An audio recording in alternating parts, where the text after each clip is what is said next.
Hi, this is David with the RV Bushcrafters channel. This is our continuation of the 10 C's developed by Dave Canterbury, and we're on the third C, which is cover. Now, cover includes your clothes, but today we're talking about shelter. Now, I'm going to build a moderately complex heated shelter that will keep you alive in very cold temperatures, even without a sleeping bag. I used a technique that was posted by Bushcraft Buddy, and I will leave the link to that video down in the comments. So let's get started. Here is the first part of the construction of our Mylar blanket shelter.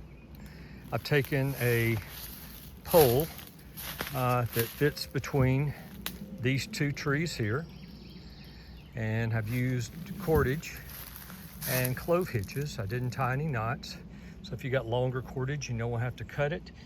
You can use hitches like this and use one piece of cord and avoid cutting your longer cordage if you don't want to do that, which is actually a really good idea.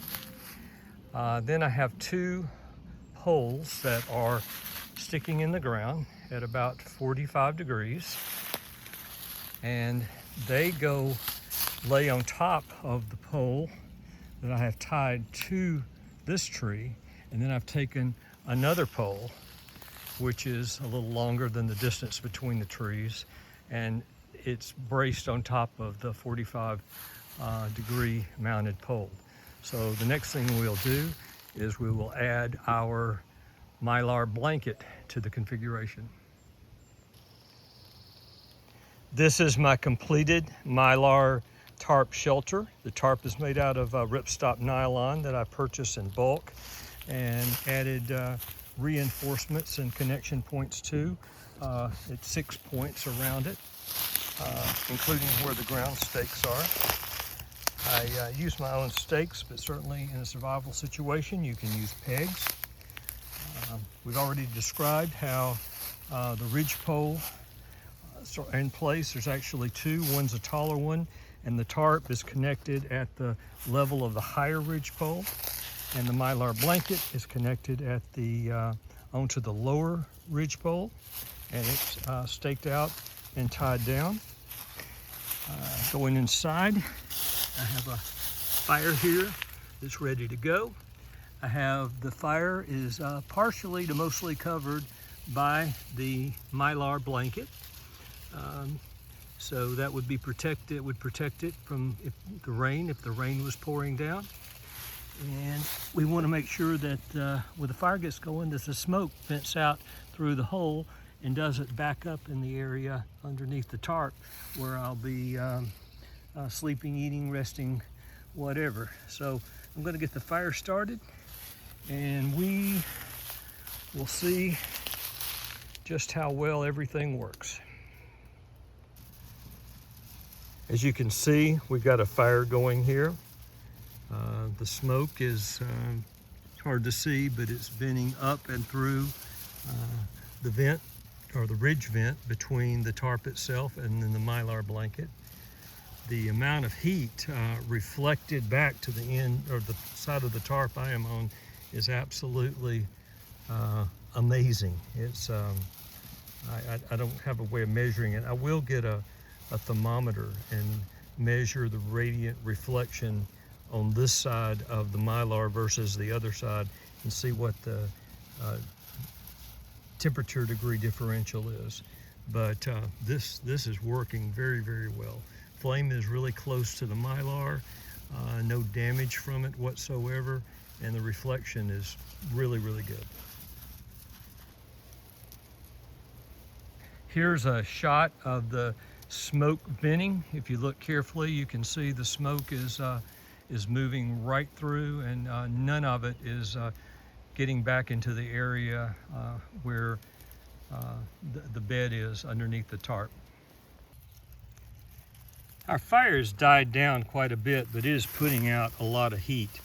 I have a laser thermometer with me, and I'm going to read the temperature on the nylon tarp, and it is 121.3 degrees.